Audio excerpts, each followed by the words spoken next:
Okay, so we'll start by talking about Suicide Squad. Did you go see it again? Actually, no, I didn't get a chance. I was hoping to on Friday. That's okay. So what did you general on a scale of 1 to 5? How many stars do you give it just off your one viewing? I would say 3.5, maybe 4. Seriously, Um, really? it I was at like okay. three and a half, and I thought I was being generous. No, I would do.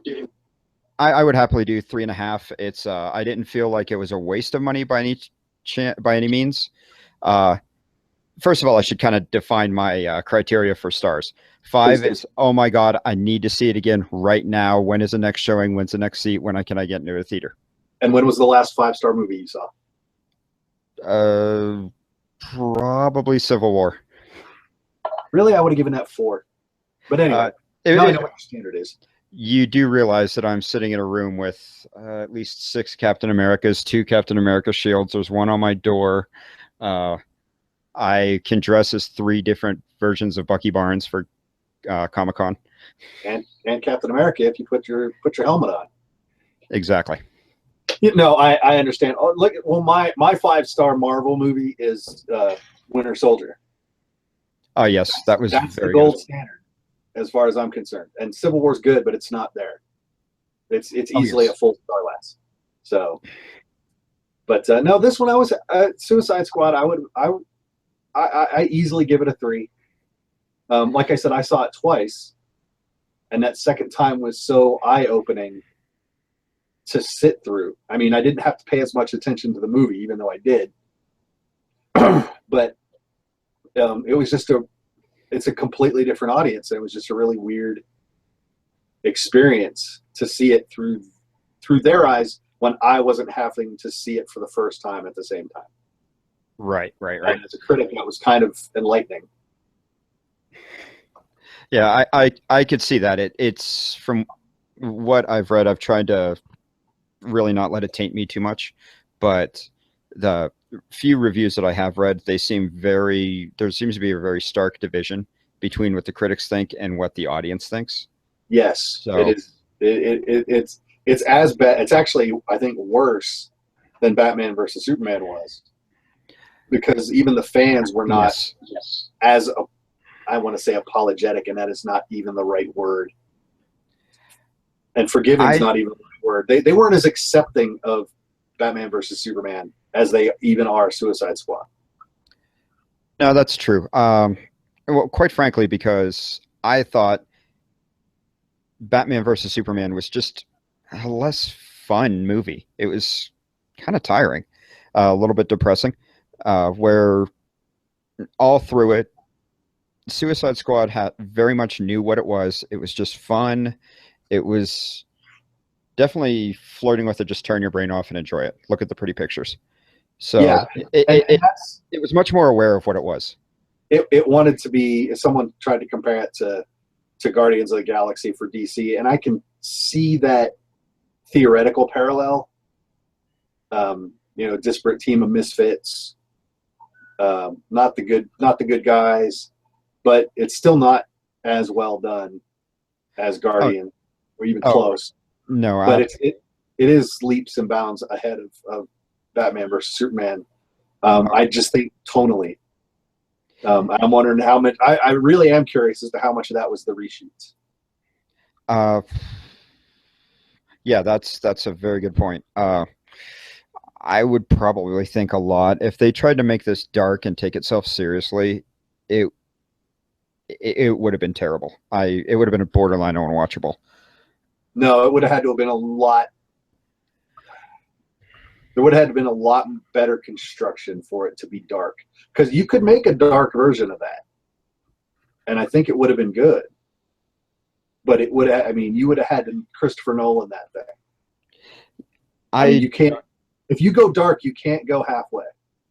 No, and I don't know with the characters that they had and the casting that they had, I just don't see how they really could have pulled off going dark. I mean, I would have liked, I think I would have liked to have seen Will Smith go dark as Deadshot. well, I think that would have been I wasn't interesting. so much I wasn't so much thinking that, and I was thinking like beyond the obvious reasons, Harley. Uh, in spite of how messed up and how abusive her relationship is with the Joker, which I have a feeling we're going to be getting into later from the comics, but at her heart, Harley is kind of a fun character, though, in spite of how horrible everything is. She's Yes. just she take doesn't take anything too seriously, and you just can't. I don't know how dark you can really get away with making that without completely redefining the character. Well, I mean, if you stop and think about it, I mean, she's on the evil side of the spectrum, but Deadpool's just as theoretically dark, and just as devil may care, as it were, as Harley is. I mean, so if you look Yeah, at but the parallel, she's insane. He's just angry, insane all the time. He's almost and Deadpool was still at its heart a comedy, though. It yes, was a comedy revenge movie where you would have had to you wouldn't have really been able to have Suicide Squad be a comedy. Like they would if you, like you were saying about Nolaning the yeah, hell out of it. Uh, you would have. I think it would have taken the most entertaining aspects out of the movie.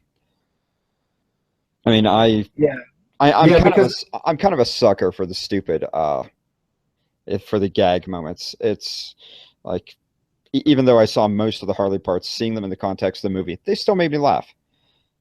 It's just seeing it in the context because they were very good for breaking up the tension, if you would.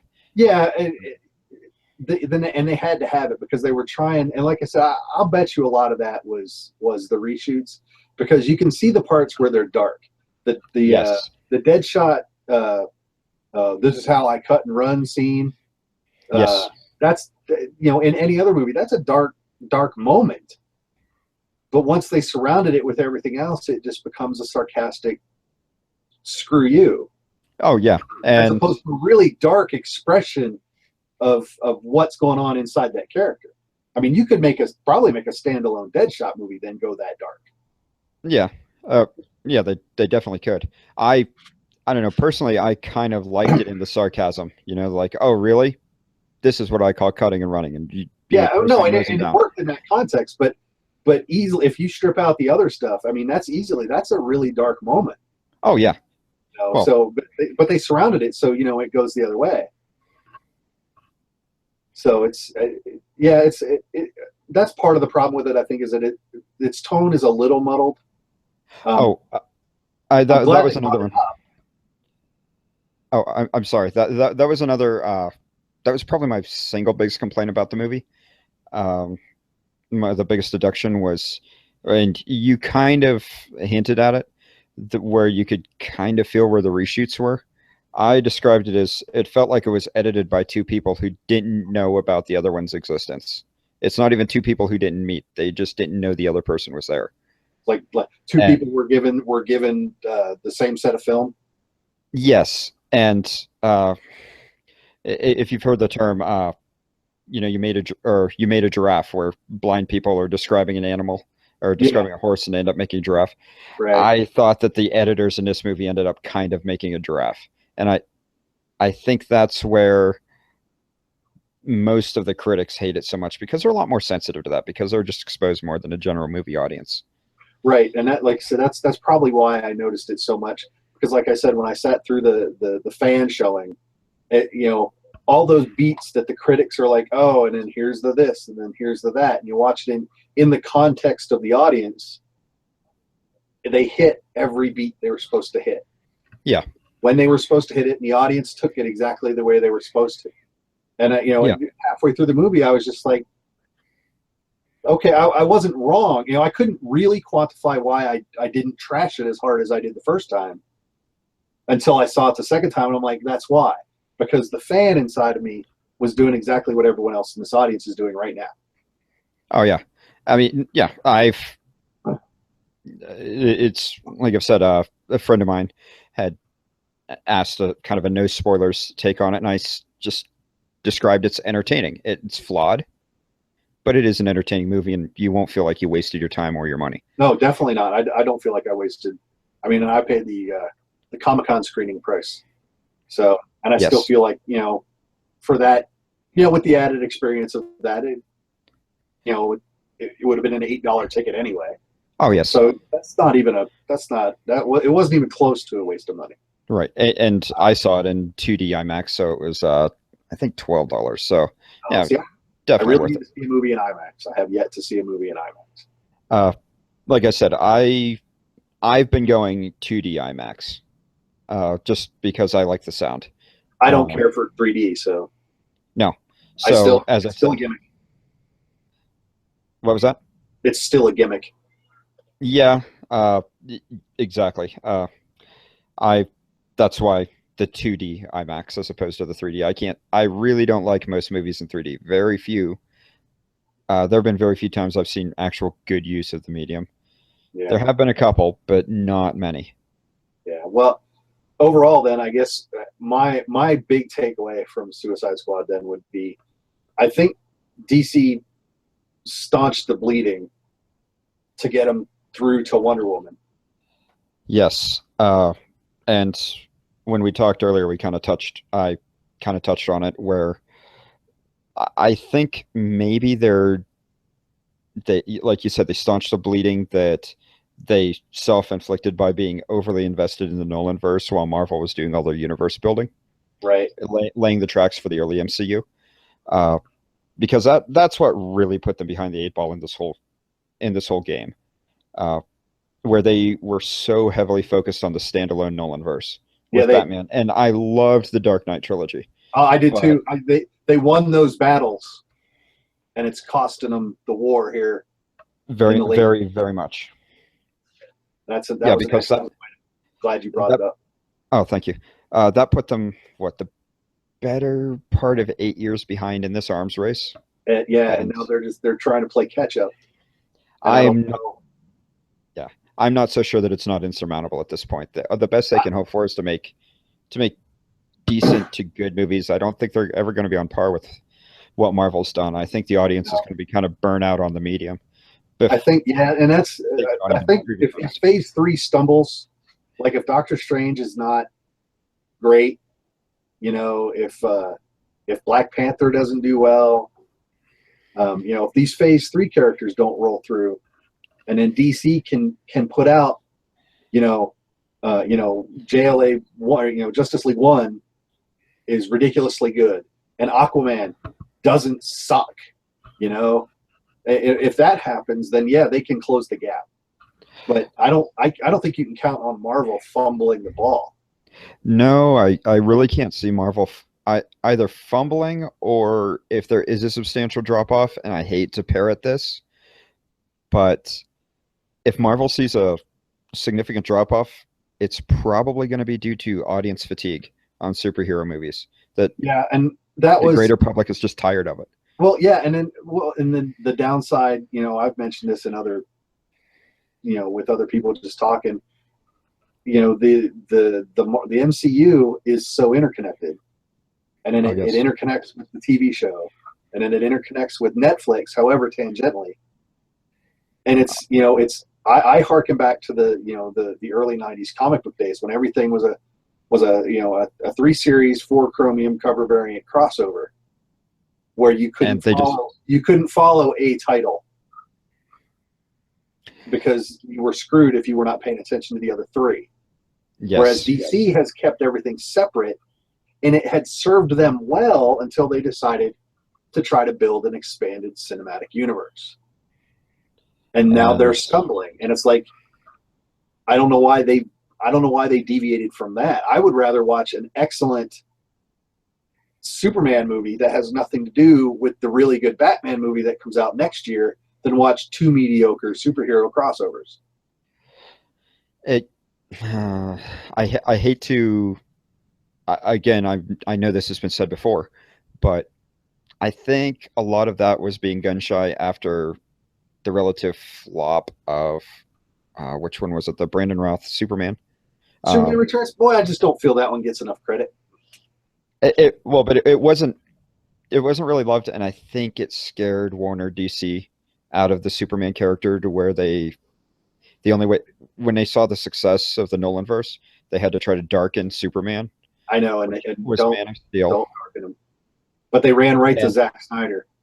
yeah, And like I said, that seems to be the common point between all of these things. which and another one. It's oh, I'm I like Zack Snyder's his visual technique. I think he makes gorgeous movies. He does make He gorgeous he movies. just needs serious help in the editing bay. Like Yeah, I don't know who edited them, but I have a hard time seeing it being a uh, coincidence that it seems like every Zack Snyder movie, the director's cut is so much better than a cinematic release because it was cut for time or cut for content or whatever, and it just it just is missing something where the director's cut is, it's a head and shoulders better movie. Even like Sucker Punch, I remember seeing it in a seeing it in the theater, and it's like, kind of, man, it was pretty. It was like a live action anime. yeah. But then I saw the director's cut, and I'm like, that whole World War One trench warfare scene is like, oh my god, that made the movie. I, And I, then, I probably need to go back and watch that one. well, and then the part where the main character, Baby Doll, I think her name was, Yeah, the the ending scene, the way that they drew it out and drew the parallelism between the fantasy story, if you would, and her harsh reality. right. It just it was so stark, and it was really kind of a gut punch, and it was like, that's what the movie needed. It was just it's like they neutered that movie in the editing bay, much like they did with uh, Batman versus Superman. It Yeah, wasn't a whole lot that changed that movie, but it was enough that it it made it built up. better, but it didn't make it great, but it did make it better. Yes, and the I hate to say it, but that movie was never going to be great. Uh, No, and I, th- I it just didn't have the build up to have the emotional investment to have um, the impact of a civil war that it was up against. It didn't have 12 years of movies ahead of it right. where There was no you didn't have. there was no huge big lead in. It was Lex Luthor's insane. Yeah, and it was Superman's second movie, which people are very divided on. This iteration of Superman is Ben Affleck's first Batman, who I think I think Affleck did a perfectly serviceable job as Batman, I and it agree. was Gal Gadot's the introduction of her Wonder Woman. It was, how are you going to have any real emotional investment or anything with these characters? Yeah, with a questionable character, a new lead actor, and a new character. Yeah, I mean, that's tough to. There was no anchor. Oh no, There was no Tony Stark, it was no RDJ as Tony Stark grounding, that people love. or really, if you stop and think about it, the grounding point in all the Marvel movies isn't even Nick Fury. I mean, the early movies it was Phil Coulson. Right. Oh yes. He he provided that, but there's nothing in the DC universe to that's equivalent to that. Um, yeah, Nick Fury's the binding character, the common thread through the movies, but the thing that kept the movies real and kept them really connected was Phil when before he died. Yes. Yes. So he popped up in all those early ones, and he just like, oh yeah, I remember that guy. Oh yeah, I remember that guy. Oh, Then he becomes more important, but up until then, he's just that common thing you can go back to that makes it all make sense. oh yes. And he's kind of the audience's avatar as well, Yes, where you know you're him. There's nothing special about this guy. He's he's a just there fan. watching all this happen, interacting with him. And yes, a huge man crush on Captain America. I am Phil Coulson. Yeah, yes, you are. You should probably play him too. So you'd have to cut your Uh, I'd have to cut my hair a lot. That I've kept it long in case I decide to do Undercover Bucky again here next month. nice. Um, Okay, so we covered that. What else can we cover this time? What else can we talk about? I went and saw Star Trek. oh Finally, yes, Trek. yes, Trek. I Um, think that blog is posting l- tomorrow. But well, I was going to say, let's start with what are your feelings on uh, original Trek movies versus TV versus next gen versus the next gen movies versus the J.J. Abrams. Well, I grew up. Which one's your favorite? What do you like? Well, I grew up watching the reruns of the original series. Okay. So you had to like them because there was nothing like them on TV. So you know, it's difficult to compare 1960s TV to even the next generation. It's almost 30 years later. So much has changed in the way you watch TV, the way they construct TV, the budgets, everything. It's completely. It's like, you know, it's like watching a TV commercial versus watching a movie. Oh yes. You know, so it's like it's tough to compare the two. So I don't even like to compare the original series because it's cheap and it's cheesy, and you can't really compare it to anything. There's no reason you should like it except that the characters are identifiable and relatable. Okay. I like the next gen. I didn't care for Deep Space Nine. I could not bring myself to watch Voyager at that point. And then I found myself, and I still find myself, one of the few Enterprise fans that exist in the world today. I haven't been able to watch the whole series. Season 2 is terrible-ish. It's terrible. It's not that terrible. I don't. I'm sorry. I said original series. I meant Enterprise. I'm sorry. It's just I've tried. It's just kind of fallen by the wayside with other things. I'm gonna watch it. Oh, Daredevil's on. I'm gonna watch that now. Oh, I'm gonna watch it now. Oh, this show I know it because you can always House go of back. Cards is amazing. You can pull up an episode and watch it. So yeah, it's easy to put off. Yes. But yeah, I liked Enterprise. I'm one of the few people that did, and I was actually, because I didn't like Deep Space Nine and I didn't watch Voyager. They said we're going to do another Star Trek episode or series, and I was like, oh, this is going to stink. And then they said Scott Bakula is going to be the captain, and I went, Scott Bakula is going to be the captain. Well, that kind of makes sense. Yeah, Because, he's. Well, yeah, I like him. You're used to. Well, yeah, but I don't think anyone can hate Scott Bakula. I don't think that that's physically possible. But after Quantum Leap, why can't he be a starship captain? He was everything else. Yeah, he was practically there. And I was going to say, I believe in one episode of Quantum Leap, he gave birth.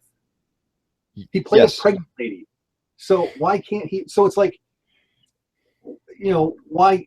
So it wasn't really that big a leap once I stopped and thought about it. And then I watched it and I liked it. I liked the rough and tumble feel of it. You know, what they were doing. You know, every day was, you know, my truck broke down. They're figuring it out as they go. Right. I think I'm about 3 episodes in, so it just didn't quite. Yeah, it didn't quite hook me, but it's one of them I'm working my way through, and yeah, I'll probably get there. It's kind of like this is going to be geek sacrilege, but at first, Firefly didn't really hook me until like the 2nd episode. Well, and it depends or maybe the end of it. Depends on what order you watch them in. If you watch them in the Fox order, if you watch them in the actual. Oh, no, I've watched them, you know, streaming in original order, and there was just something. It was just so different. It didn't really hook me at first, but you know, once it got me, oh my god, it got me, and I was in hook, line, and sinker. And it's taken a little bit longer for Enterprise to get me like that. Yeah, once you get through season 1, you're gonna question your judgment in season 2 because it slows down. It's just weird. They go in some weird directions.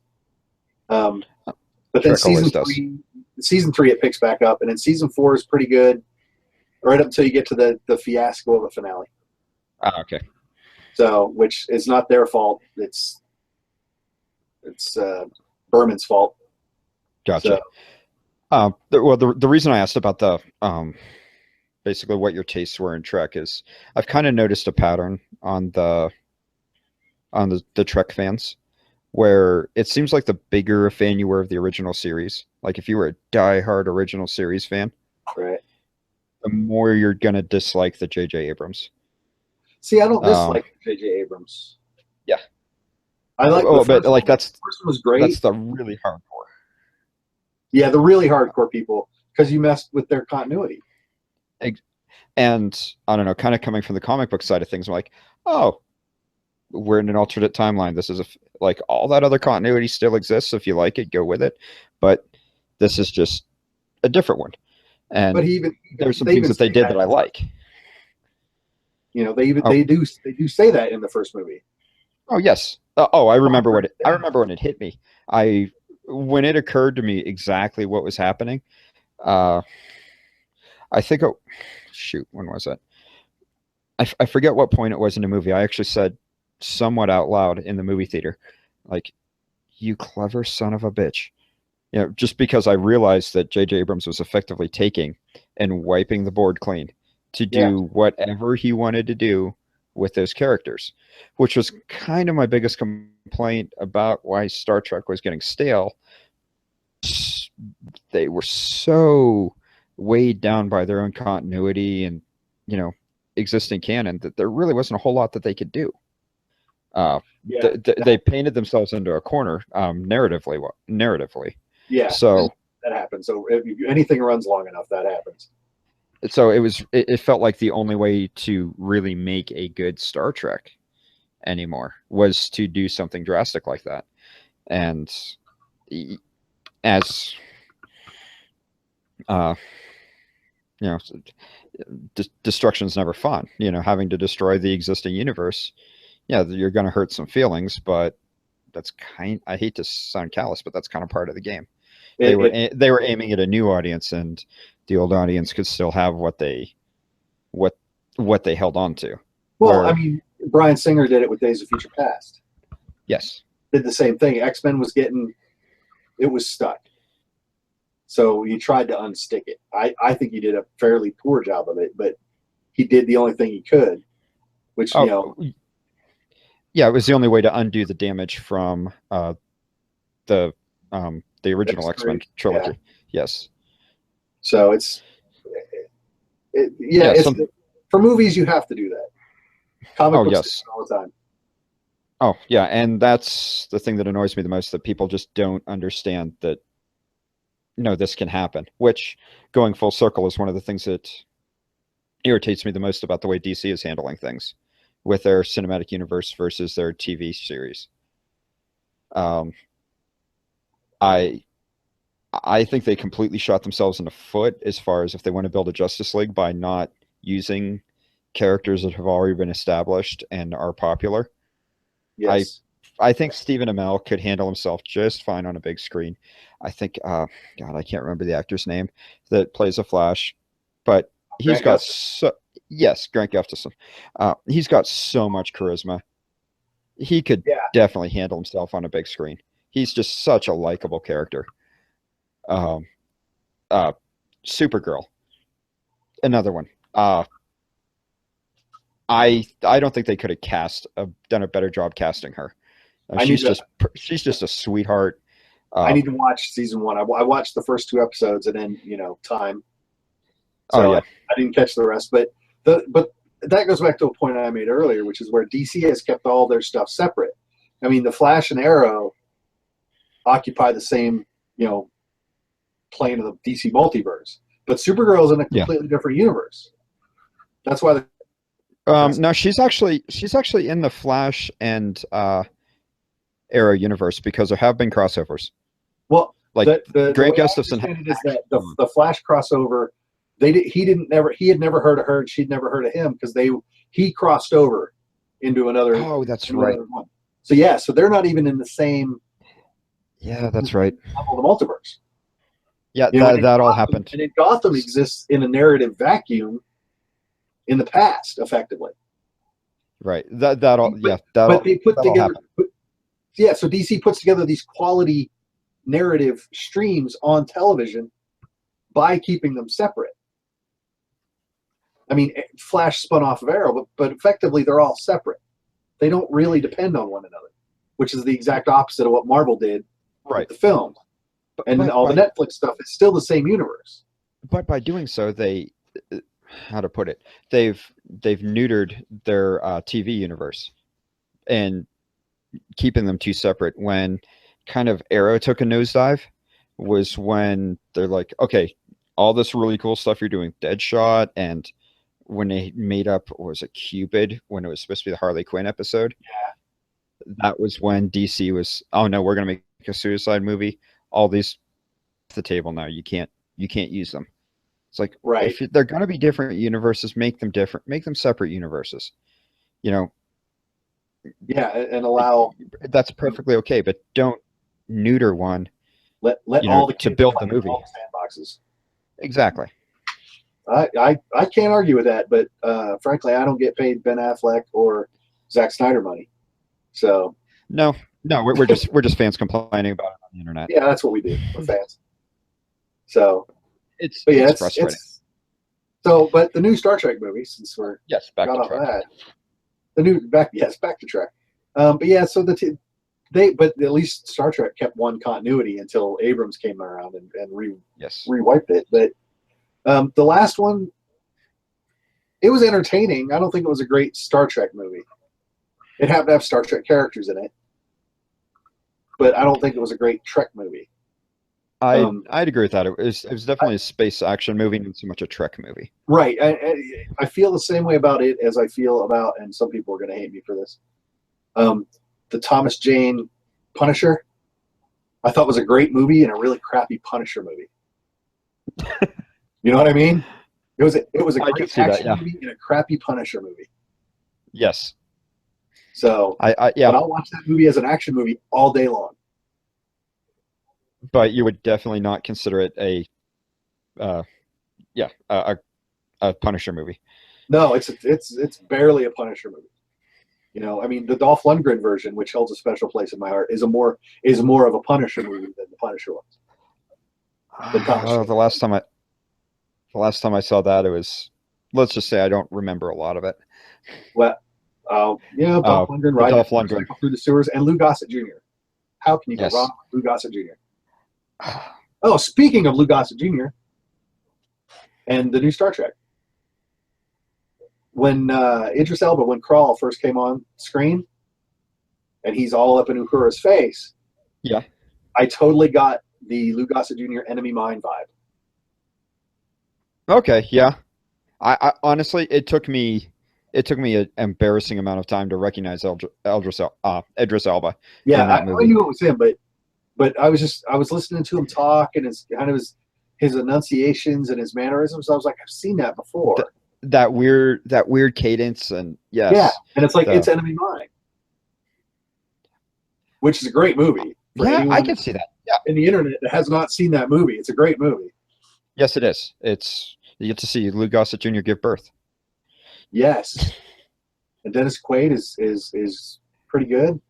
Yeah. Yeah, It, it's it, not an action movie. oh no, definitely not an action movie. Can Tarantino remake that movie? Because I want to see the dialogue get punched up. I think Uh, that would be. could he have Samuel Jackson play Louis Gossett Jr.'s part? Oh, now you're talking. Now you're talking. Tim Roth can play Dennis Quaid's There we character. go. There we go. Got That two that cents. sounds that Not sounds like a Michael plan. Madsen. I'm tired of Michael Quentin, you listening to this? Madsen. Probably not.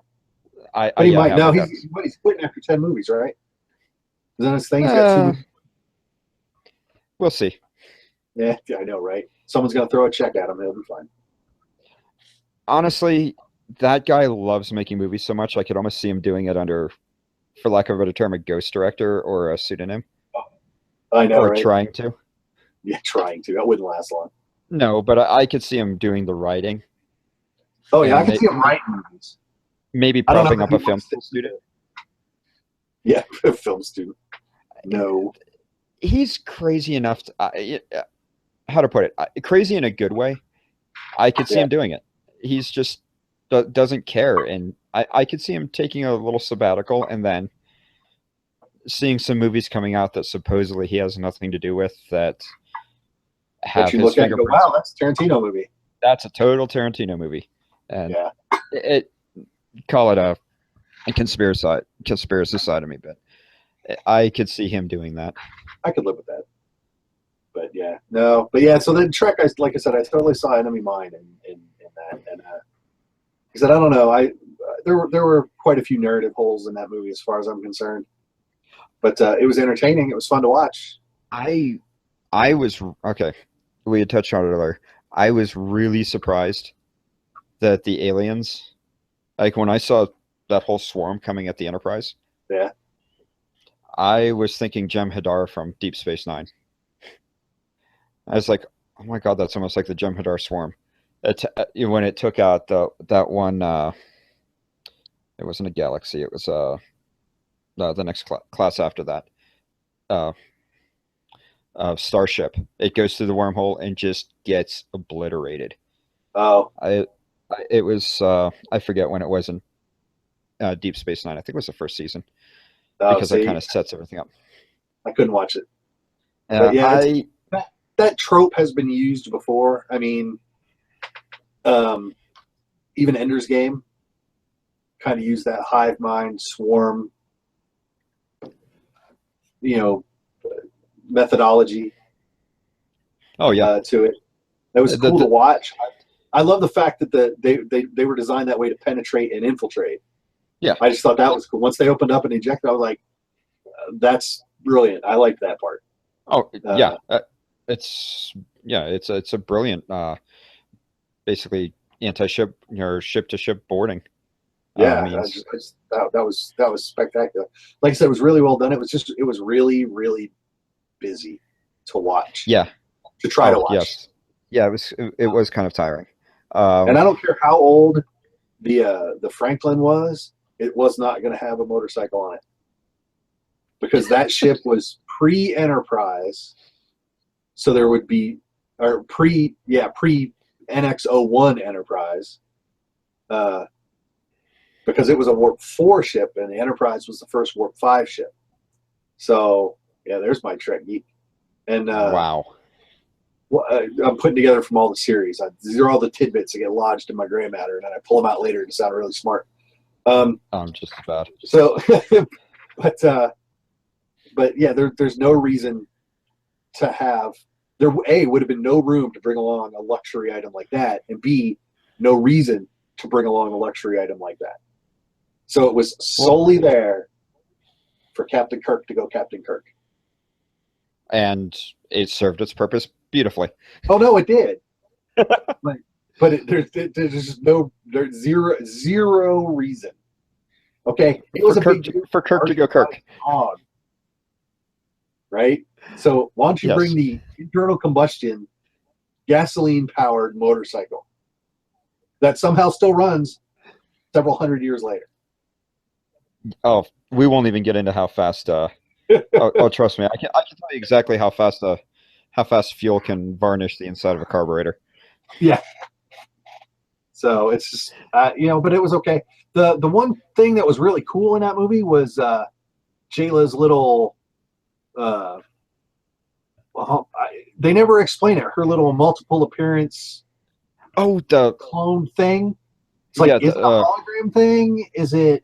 But they never explain it. They just throw it out there, like you're just supposed to live with it. It's like, and Scotty never even goes, "What the hell was that?" Never even asks the question, and he's right there when she uses it. I did find that a little odd. And then Kirk uses it at the end, and it's like, we still don't get an explanation. No, just go with it. Yeah, like, things like that bother. Yeah. Like, come on, throw us a bone, man. Don't just, it's the magic box. Trust us, it's all good. It's like, no. Give us a peek inside the magic box. I have a feeling that probably ended up on the cutting room floor. That felt like something that was probably cut for time. It wasn't even the movie's. Well, it was just right at 2 hours, I think. Yeah, I don't know why they would have, but unless they had a set runtime that they absolutely wanted to hit. But see, and I hate that. It's like, make the movie you want to make. I mean, because 5 or 10 or 15 minutes is nothing in the days in the era of 15 screen multiplexes. No, it's not. But so it's like, make the movie you want to make. Unfortunately, you still have. We have 9 hours of The Hobbit. You can't make a 2.5 hour Star Trek movie.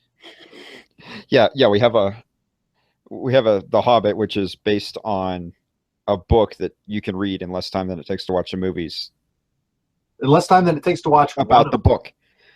Yeah, yeah. The Hobbit is, if you're a slow reader, what, like a 4 hour read, maybe. Yeah, maybe. So it's like a Yeah, movie and a coach. But yeah, it's like yeah. We won't. it's I We don't won't know. even get into my. We won't even get It into all, yeah, my take on but we Peter Jackson. oh, ugh, so many hours of my life I'll never get back. Uh, yeah, but it's like I don't know why. I I I don't know if it's the studios being paranoid about money, but again, that goes back to if you put out good movies, people come and see them, and you make your money. If you The put thing out is, crappy it's movies that hit a target time or a target rating, they don't make any money. the problem is it's all about butts and seats. Uh, Megaplexes that are open, what they'll open at 11, 10, Then they'll run till 10, midnight, so 12, to go to 13 midnight, hours. 13 hours. That could be a difference of one showing, like one screen's worth of tickets to get that Yeah, opening weekend, and just over and how many that's what it's thousand all about. theaters. It's That's all about the opening weekend, yes, that's a lot and of tickets. that's part of what's wrong with what's coming out right now, is that it's about selling the opening weekend. Like the last X-Men movie had a big opening weekend, but I don't think it had legs, and that's just because they pimped it so hard, That and then they drew out all the fanboys. everybody who was going to see it went and saw it opening weekend, and then it's just Right. and they really didn't build it with any rewatch value. Like Right. that's where uh, we'll say Deadpool that we talked about earlier. That's where Deadpool actually had really amazing legs for what it was. Oh yeah. I mean, But they made the movie they wanted to make yes, within the budget constraints that apparently kept on coming. And then, but they stayed true to what they wanted to do within the absolutely, basically only budgetary restraints. and That was ironically, the only thing that held them back was budget. They some of the weren't things told I it heard can't be R. about, some of the things I heard that they cut for budgetary reasons, or some of the changes they made, were actually better. Like The the fight whole at the end. yes, that fight was fantastic. It would not have been anywhere near as good if If he had his Deadpool bag had, of guns. yeah, if Wade would have remembered his Hello Kitty bag of guns. Yes. And That so it's, but I think that's just kind of indicative of what happens if you're true to what you're trying to do, even if you have a setback. If you've established what you're doing, you can roll with things like that. yeah, and But to just if they'd gone in and said, arbitrarily, you're not going to get, a big gunfight at the end, so they don't even shoot packing up all the guns. Well, that whole where he's packing is hilarious. yes, it And is. and then where he's in, going through the bag talking to Dopinder, that's hilarious. And then Yes, where's your duffel bag? That's hilarious. None of that's in the movie if they know ahead of time that it's not going to be there. So I I entirely agree. that's just I think that's just one of those karmic things that just kind of happens on some movies, where things just work out. It's Oh, just you can't you can't script it. You can't storyboard it. It's just one of those things where the stars align and somehow it works.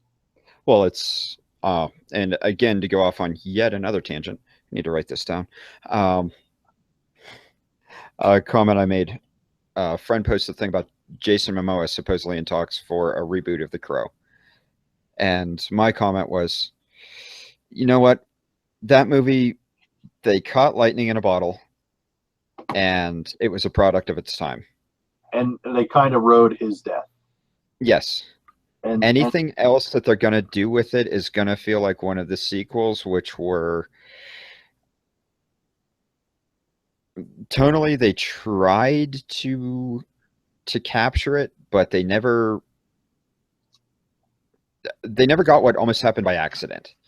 Like, yeah, it was something in the visual style, and one that really sticks out in my head. and I cannot remember in a description of the movie, but the cinemat cinematographic style. I think I said that right. Uh, yes, it's a color movie, but the only actual color you're aware of seeing is red. because the rest of it's all blacks and E- grays. Yes, everything If else I might remember as my well be log. black and yeah, everything else might as well have been black and white, Yeah, except the red of blood or flashes of red in images. But they tried to copy it in Crow City of Angels with the kind of sepia tone that they had with everything, but it yeah, felt too forced. yeah. It's Uh, and that well, that's they remake everything and they try to they try to we pay homage to the original or however they want to try to sell it. yes, Um, and it just it it, it it never it's works. hollow. Yeah, I mean Uh, all the throwbacks and callbacks and nods in the new Star Trek. There were almost too many of them.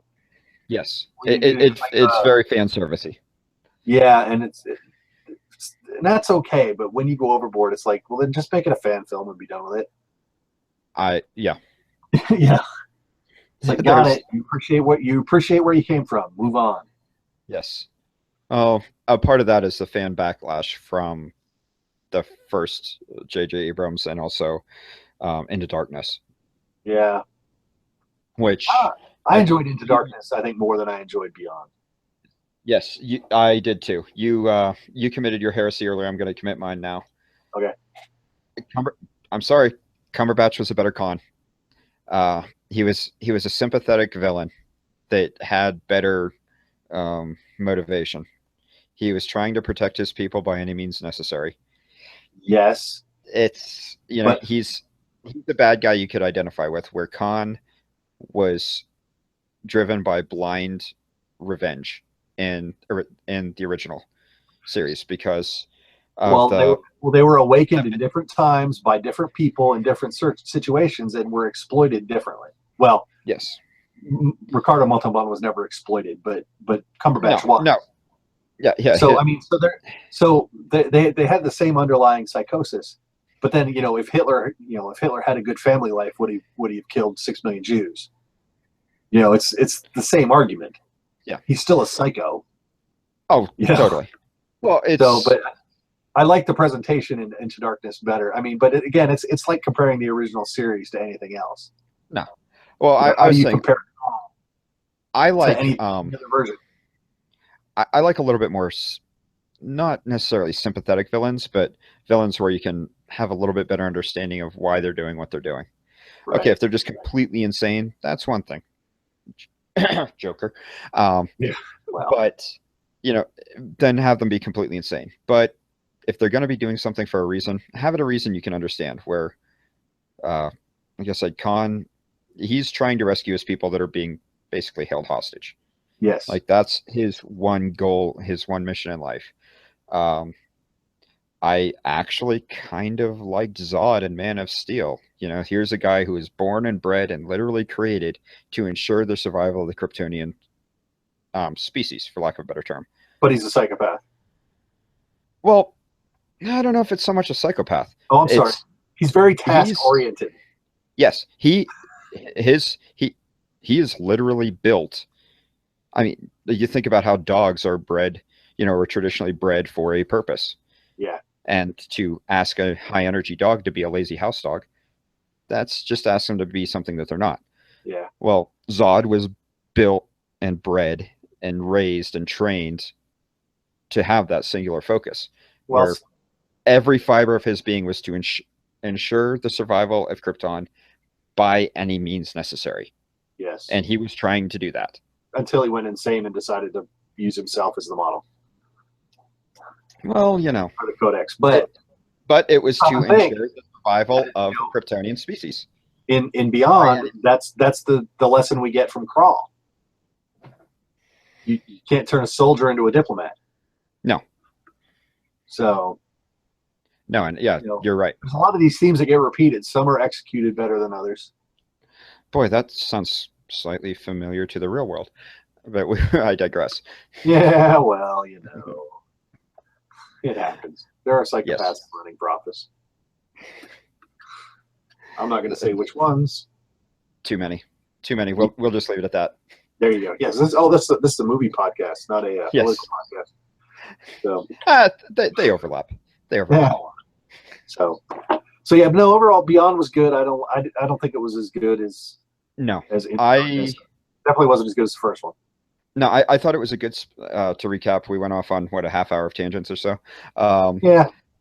I thought it was a great space action movie, not so much a Trek movie. Um, I still like the new cast. I The new would like cast to is good. I would like to see them used better. I would like to see them better used. But yeah, I can definitely see where the hardcore fans are saying it's definitely not a Trek movie. Yeah. Um, I think Scotty got to branch out this movie though. yes, and I could watch Simon Pegg read the phone book, so I was happy with that. Yeah. I don't know if I'd go that I far, but I thought. Well, to be fair, I guess he wrote his own character, so yes, well, and that yeah. happens. So and we know they always write the best lines for themselves. Oh, of course, it goes without saying. Yes. So, but So yeah, no, other than that, it was pretty good. yeah, it was another one. Liked it, didn't love it. I would say it's probably the weakest of the Abrams treks. And it's not even And his. He was the EP. it's yeah, it's not his, but it's shorthand. It's in the Yeah, new trek. It's the weakest. It's the weakest of the new trek. yeah, agreed. Um, Definitely agreed. What's but coming out soon? What's coming? What do we have for coming attractions? uh, honestly, I have been too busy to really pay a whole lot of attention. Yeah, I had one. There's a couple coming out in September. Well, we have Doctor Strange in November. Oh, So I've said time and time again, I'll admit I have very little knowledge of Doctor Strange other than the broad strokes of the character. and honestly, I Um, think that's all you're going to need. yeah, I think that's all anybody is going to need to go see that I'm movie. I'm in Marvel. I trust. Whenever anybody says, "Do you think they're going to do it with this?" I'm like, "Yes." Guardians. People thought Marvel was going to stumble at Guardians. They knocked it out of the park. People thought they were going My favorite meme to stumble. when Guardians was come or after Guardians came out, someone put it up. It's like DC says the world's not ready for a female centric superhero movie for Wonder Woman. Marvel says here's a talking raccoon. Yes, Yeah, yes, congratulations, you yes, win. yes. Yeah, That's perfect. I don't see. Yeah, I don't know who came up with it, but that was brilliant, and that pretty much summed it up. Because Marvel has a formula. It's like, oh, here's what we're gonna do. Marvel could make a Pac-Man movie right now. I Oh, think, and yes, I definitely. think it would make $500 million. Well, because they understand rule number one of defining the character and making the character relatable, or at least a person that you can that not identify with, but someone that you would like, someone that you can attach to. Yes, Where they make a movie first and then make a superhero movie second. right, and And they always have the character. Well, how did I phrase it? It doesn't matter what the subject matter is. Oh no, I was talking about Doctor Strange and how it's very Inception feel to all the trailers. It's like, but how else do you ex- depict shifting reality? Blah blah blah. But I'm like, but I trust that Marvel will have the story to back it up, and then make sure they have the characters to carry that story. yes, And that's what they've figured out how to do. That going back, DC is still trying to figure out how to do in a feature format. and it's so frustrating because they have the more popular characters. Yes, I traditionally. I mean, mean, yes, the more traditionally popular characters. It's the Superman symbol. It, what is it? The second or third most recognized symbol in the world. probably. And Batman. But it's like, Batman's right up there. you throw an A up on the screen, no one's going to go Avengers.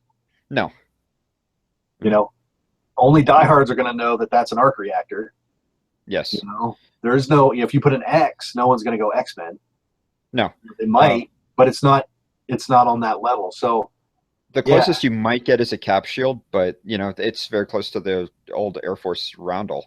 right. So So, I mean, but yeah, other than that, it's like really Marvel, symbolically doesn't have that cultural association No, and that has, yeah, but Marvel has the characters that people identify with more. yes, and And I think what's that's the become difference. more what's become more important in the modern cinematic world is they also have characters that are more easily relatable to a global audience. Um, Yes, Superman. I mean, heck, even in the comics, he renounced being an American. He is a citizen of the world. So he's a it's not an American centric hero. Batman could you could have, well, they did it in Batman Inc., where there were franchises of Batman all around the yeah. world in cities. So this is a more internationally relatable set of characters that they have to work with.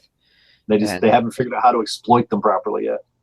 no, and like I said, I just think they're so busy trying to play catch up that I'm not so sure if they will. And it really is a shame. Yeah, I mean, they'd be better off doing two individual movies a year for the next 2.5 years, and then dropping a Justice League. And I Yeah. think that would serve them better because you could. I mean, they could do an April, or a Memorial Day release, Halloween release time frame, and do that for like 2 years. Do four movies with individuals, Yes. and then in the third have a cameo by the first movie character, and in the fourth one have a Yes. cameo by the second. But just brush them through. Don't or mention them or put them on the TV in the background or something. But I think they would have been better served doing it that way than just trying to Oh, go, here yes. are your characters and here's your mashed potatoes. Yeah. And we're gonna have them fight because Because we need them to that fight. that was a really popular Frank Miller book, so we're gonna have them fight. It was popular for a reason. Yes. So yeah, it's one of those things. They can. I just think they need to reevaluate their approach. I think Ben Affleck's going to help with that. I really do think Ben Affleck's going to help with that. I think he's I a better storyteller than he is an actor. So I think that's Yeah, only going to help them in the long run. and also keep in mind he's a huge fan of the material as well.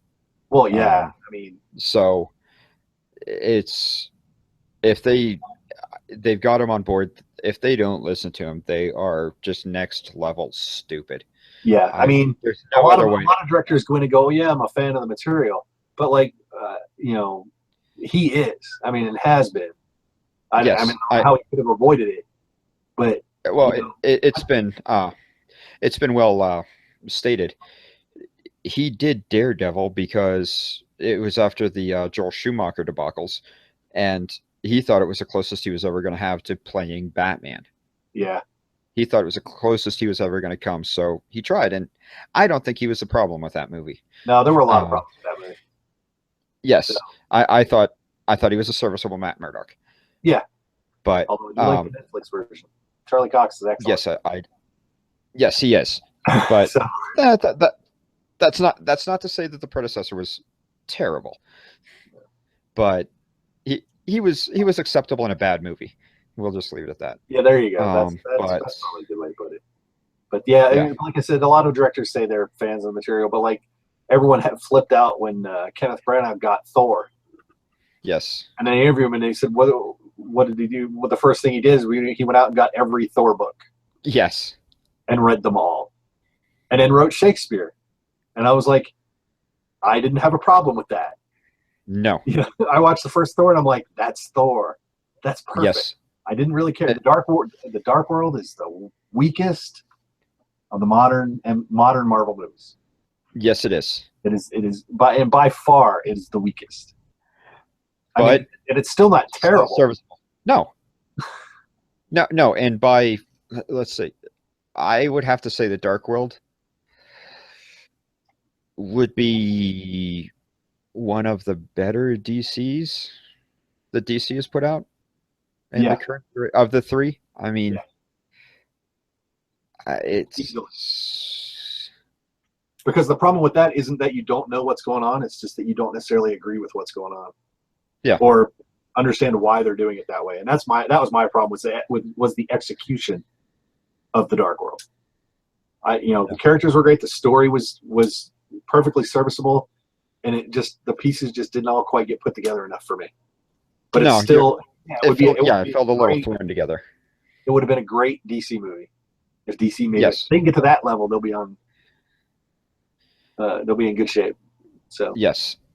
It was it was at least cohesive. It didn't have the glaring problems, and furthermore, it's still built towards something in the greater universe. I think it's one of them. Like people poo-pooed on Avengers 2, which it wasn't the best. I definitely wouldn't put it as one of Marvel's best. But Civil War, looking back at it, Civil War wouldn't have been as good if without some of the pieces that Avengers 2 put in place. Right. Age of Ultron. Again, but there's a master plan. Someone's got a whole wall full of Post-its over at Marvel. Which that who knows?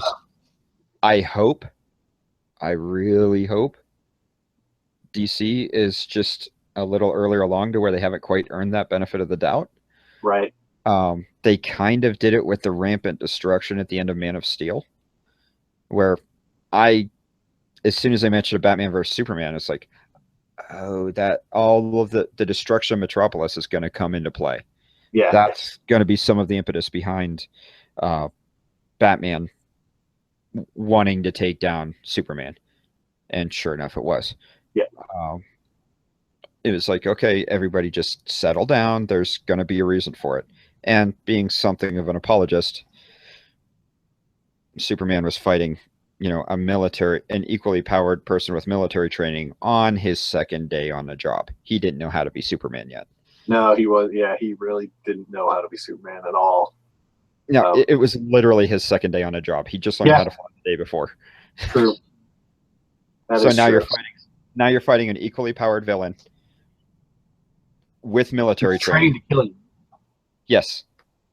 And you're still trying to figure out what you can do. Yes, there's going to be some collateral damage, and he's not going to even know what he can do, much less what he can't do. Right. So I'm a little bit of an apologist on that, and I think we actually did see some of that in BVS, which that was one thing that I did like about it is you saw a little bit more of that restraint of kind of Superman learning. Yeah. And getting better at it. So I have hope. I should probably know better than that, but I have some hope. Yeah, what did I say? I raised after they released the Justice League trailer. So I raised my expectations from decidedly pessimistic to cautiously optimistic. So it'll be cautiously optimistic until they prove me. Until they either stab me in the heart again or they deliver.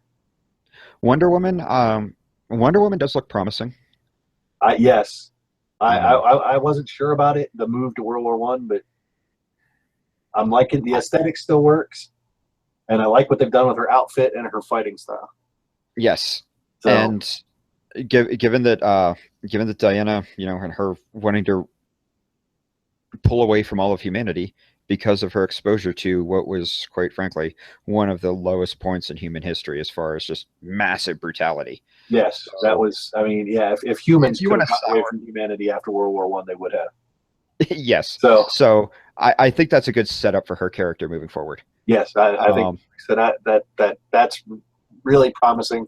I thought the Stinger. They rework it and don't publicize that they rework it a little bit over the next couple months, but I don't expect them to say we're doing reshoots because that automatically puts everyone on guard. But I wouldn't be surprised if they don't do not like wholesale, redoing, but I wouldn't be surprised if they don't put Affleck in and looking at the rough cuts and maybe even get Nolan's opinion.